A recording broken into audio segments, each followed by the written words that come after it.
সবাইকে স্বাগত জানাচ্ছি। আমি ফিরোজ তোহা। শুরুতেই সংবাদ শিরোনাম জানিয়ে দেব এই মুহূর্তে হাতে পাওয়া সর্বশেষ গুরুত্বপূর্ণ আপডেট বাংলা সংবাদ। শুরুতেই থাকছে ঢাকা এসেছেন কোকোর স্ত্রী শর্মিলা রহমান। লন্ডন থেকে ঢাকায় পৌঁছেছেন বিএনপি চেয়ারপারসন খালেদা জিয়ার ছোট ছেলে প্রয়াত আরাফাত রহমান কোকোর স্ত্রী শর্মিলা রহমান সিথি। বৃহস্পতিবার দুপুরে গুলশানে বিএনপির চেয়ারপারসনের বাসভবন ফিরোজায় পৌঁছেছেন তিনি।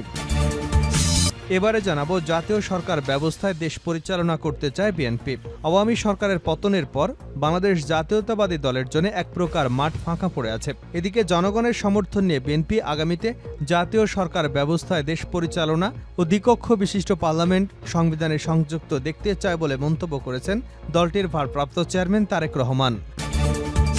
জানাবো, নরসিংদীর পলাশে জনতা জোট মিলে ব্যাপক ভাঙচুর ও লুটপাট। নরসিংদীর পলাশে আকিজ বশির গ্রুপের মালিকানাধীন জনতা জোট মিলে ব্যাপক ভাঙচুর ও লুটপাটের ঘটনা ঘটেছে। গতকাল বৃহস্পতিবার রাত ৮টার দিকে উপজেলার জনতা জোট মিলে এ ঘটনা ঘটেছে। জানিয়ে দেব, সীমান্ত হত্যা বন্ধে অন্তর্বর্তী সরকারকে কার্যকর ভূমিকা গ্রহণ করতে হবে। মৌলভীবাজারের কুলাউড়া সীমান্তে ভারতীয় সীমান্তরক্ষী বাহিনীর গুলিতে বাংলাদেশি কিশোরী স্বর্ণা দাস নিহত হবার ঘটনায় তীব্র নিন্দা ও প্রতিবাদ জানিয়েছে বাংলাদেশ কমিউনিস্ট পার্টি। সিপিবি বলছে, সীমান্তে একের পর এক গণহত্যা হলেও কোনো প্রতিকার হচ্ছে না। এটা আন্তর্জাতিক রীতিনীতি বিরোধী। সীমান্ত হত্যা বন্ধে অন্তর্বর্তী সরকারকে কার্যকর ভূমিকা গ্রহণ করতে হবে।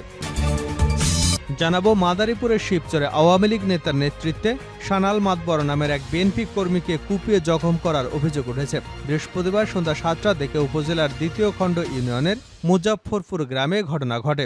আহত সানাল মাতবর মুজাফফর গ্রামের কদম আলী মাতবরের ছেলে। এ ঘটনায় আহত সানাল মাতবরের ছেলে বাদী হয়ে শিবচর থানায় একটি অভিযোগ দায়ের করেছেন। এবং সর্বশেষ জানাবো, মুসলিম দেশে কোকাকোলার ব্যবসায় ধস। ইসরায়েল এবং এর মিত্র দেশগুলোর পণ্য বয়কট করায় মুসলিম দেশের স্থানীয় বাজারে হ্রাস পেয়েছে আন্তর্জাতিক ব্র্যান্ডের পণ্যের চাহিদা। ফুলে ফেঁপে উঠেছে স্থানীয় ব্যবসা বাণিজ্য। মিশরের বাজারে জনপ্রিয়তার তুঙ্গে দেশীয় প্রতিষ্ঠান V7 কোলা। এদিকে সৌদি আরবের জনপ্রিয় কোকাকোলাকে ছাড়িয়ে গেছে কিনজাব। গাজায় চলমান যুদ্ধের জেরে আন্তর্জাতিক পণ্যের দরপতন আরও বৃদ্ধি পাবে বলে অভিমত বিশ্লেষকদের। এতক্ষণ শিরোনাম শুনছিলেন, এবার বিস্তারিত। প্রিয় দর্শক, আপনি যদি এই চ্যানেলে নতুন হয়ে থাকেন, ভিডিওটি দেখতে দেখতে চ্যানেলটি সাবস্ক্রাইব করে আমাদের সঙ্গে থাকুন। আর এই ভিডিও সম্পর্কে আপনি আপনার মূল্যবান মতামতটি কমেন্ট বক্সে জানিয়ে দিন। আর হ্যাঁ প্রিয় দর্শক, জানিয়ে দিন ভিডিওটি কোথা থেকে দেখছেন। ঢাকা এসেছেন কোকোর স্ত্রী শর্মিলা রহমান সিথি। লন্ডন থেকে ঢাকায় পৌঁছেছেন বিএনপি চেয়ারপারসন খালেদা জিয়ার ছোট ছেলে প্রয়াত আরাফাত রহমান কোকোর স্ত্রী শর্মিলা রহমান সিথি। বৃহস্পতিবার দুপুরে তিনি গুলশানে বিএনপির চেয়ারপারসনের বাসভবন ফিরোজায় পৌঁছেছেন। বিএনপির মিডিয়া সেলের সদস্য সাইরুল কবির খান বিষয়টি নিশ্চিত করেছেন। খালেদা জিয়ার ছোট ছেলে কোকো স্ত্রী সন্তানদের নিয়ে মালয়েশিয়ায় থাকা অবস্থায় প্রায় এক দশক আগে মারা গেছেন। তারপর থেকে শর্মিলা রহমান সিথি সন্তানদের নিয়ে লন্ডনে থাকছেন। সেখানে খালেদা জিয়ার বড় ছেলে বিএনপির ভারপ্রাপ্ত চেয়ারম্যান তারেক রহমান সপরিবারে রাজনৈতিক আশ্রয়ে রয়েছেন। এর আগে চলতি বছরের ২৮শে জানুয়ারি সবশেষ ঢাকা এসেছিলেন শর্মিলা রহমান সিথি। জাতীয় সরকার ব্যবস্থায় দেশ পরিচালনা করতে চায় বিএনপি। আওয়ামী সরকারের পতনের পর বাংলাদেশ জাতীয়তাবাদী দলের জন্য এক প্রকার মাঠ ফাঁকা পড়ে আছে। এদিকে জনগণের সমর্থন নিয়ে বিএনপি আগামীতে জাতীয় সরকার ব্যবস্থায় দেশ পরিচালনা এবং দ্বিকক্ষ বিশিষ্ট পার্লামেন্ট সংবিধানে সংযুক্ত দেখতে চায় বলে মন্তব্য করেছেন দলটির ভারপ্রাপ্ত চেয়ারম্যান তারেক রহমান।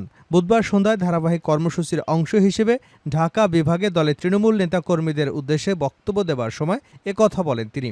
এ সময় উপস্থিত ছিলেন দলের জাতীয় স্থায়ী কমিটির সদস্য মির্জা আব্বাস ও ডক্টর আব্দুল মঈন খান এবং বাবু গয়েশ্বরচন্দ্র রায়সহ আরও অন্যান্যরা।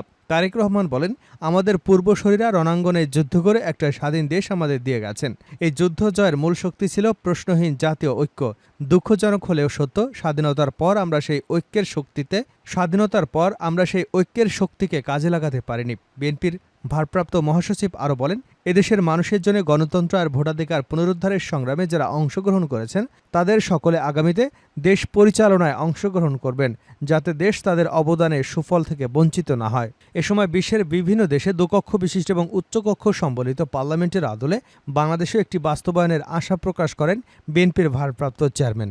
এ সময় আগের সরকারের কাজের সমালোচনা করে তিনি বলেন, তথাকথিত উন্নয়নের নামে আমাদের প্রত্যেকের কাঁধে ১.৫ লাখ টাকা ঋণের বোঝা চাপিয়ে হাজার হাজার লক্ষ কোটি টাকা বিদেশে পাচার করা হয়েছে। দেশে গড়েছে সম্পদের পাহাড়। গুম, খুন, হামলা, নির্যাতনে দেশের মানুষের জীবনে নাবিশ্বাস তুলেছে। এছাড়া সাম্প্রতিককালে গজিয়ে ওঠা অদৃশ্য প্রতিপক্ষের মোকাবেলায় কর্মীদের নিজ রাজনৈতিক প্রজ্ঞা আরও কৌশল এবং প্রয়োগেরও নির্দেশ দেন তিনি। নরসিংদীর পলাশে জনতা জোট মিলে ব্যাপক ভাঙচুর ও লুটপাট। নরসিংদীর পলাশে আকিজ বশির গ্রুপের মালিকানাধীন জনতা জোট মিলে ব্যাপক ভাঙচুর এবং লুটপাটের ঘটনা ঘটেছে। গতকাল বৃহস্পতিবার রাত ৮টার দিকে উপজেলার জনতা জোট মিলে এ ঘটনা ঘটেছে। শ্রমিকরা জানায়, গত কয়েকদিন ধরে বেতন বৃদ্ধি সহ বিভিন্ন দাবিতে আন্দোলন করে যাচ্ছে মিল শ্রমিকরা। এর মাঝে আজ দাবি দেওয়া নিয়ে শ্রমিক এবং মিল কর্তৃপক্ষ আলোচনায় বসে। এতে মালিক পক্ষ দাবি মেনে নিতে ১৫ দিন সময় চেয়েছে। আলোচনা শেষ পর্যায়ে হঠাৎ মিলের ভিতরে দুর্বৃত্তরা হামলা এবং ভাঙচুর চালায়। এছাড়াও লুটপাটের ঘটনাও ঘটেছে বলে জানা গেছে। খবর পেয়ে ঘটনাস্থলে পৌঁছে সেনাবাহিনী এবং পুলিশ ও অন্যান্য আইনশৃঙ্খলা বাহিনী পরে মিলের ভিতরের পরিস্থিতি নিয়ন্ত্রণে নিয়েছেন। এ বিষয়ে পলাশ থানার ভারপ্রাপ্ত কর্মকর্তা ইখতিয়ার উদ্দিন ঘটনার সত্যতা স্বীকার করে বলেন, এখন পরিস্থিতি নিয়ন্ত্রণে। বেতন বৃদ্ধির দাবি দেওয়াকে কেন্দ্র করে এ হামলা ও ভাঙচুরের ঘটনা ঘটেছে। সীমান্ত হত্যা বন্ধে অন্তর্বর্তী সরকারকে কার্যকর ভূমিকা গ্রহণ করতে হবে সিপিবি। মৌলভীবাজারের কুলাউড়া সীমান্তে ভারতীয় সীমান্তরক্ষী বাহিনীর গুলিতে বাংলাদেশি কিশোরী স্বর্ণা দাস নিহত হবার ঘটনায় তীব্র নিন্দা ও প্রতিবাদ জানিয়েছে বাংলাদেশ কমিউনিস্ট পার্টি। সিপিবি বলছে, সীমান্তে একের পর এক হত্যাকাণ্ড হলেও কোনো প্রতিকার হচ্ছে না। এটা আন্তর্জাতিক রীতিনীতির বিরোধী। সীমান্ত হত্যা বন্ধে অন্তর্বর্তী সরকারকে কার্যকর ভূমিকা গ্রহণ করতে হবে।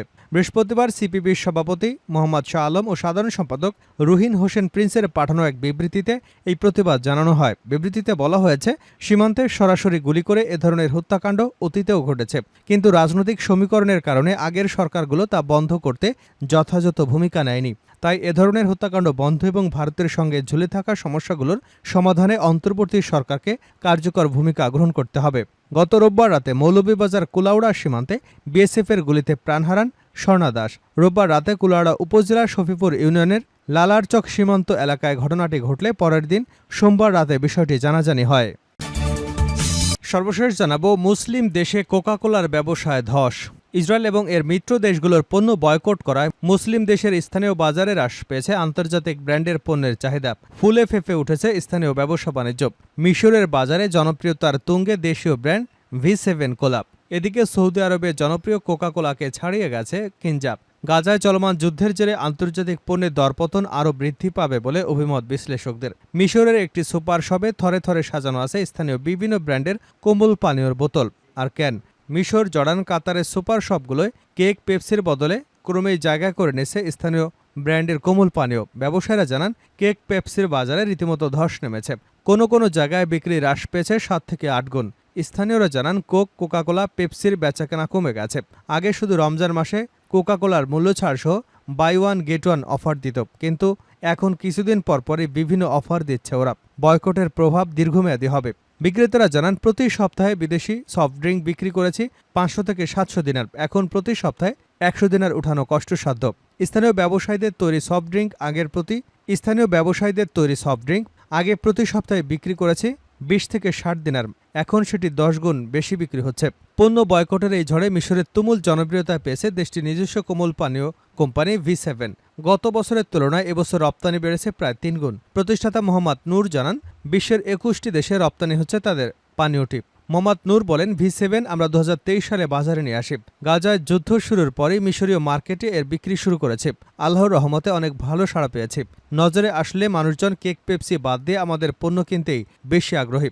গত বছরের স্থানীয় মার্কেটে V7 বিক্রির পরিমাণ 40% বৃদ্ধি পেয়েছে। অন্যান্য দেশেও রপ্তানির পরিমাণ বেড়েছে 300 থেকে 350%।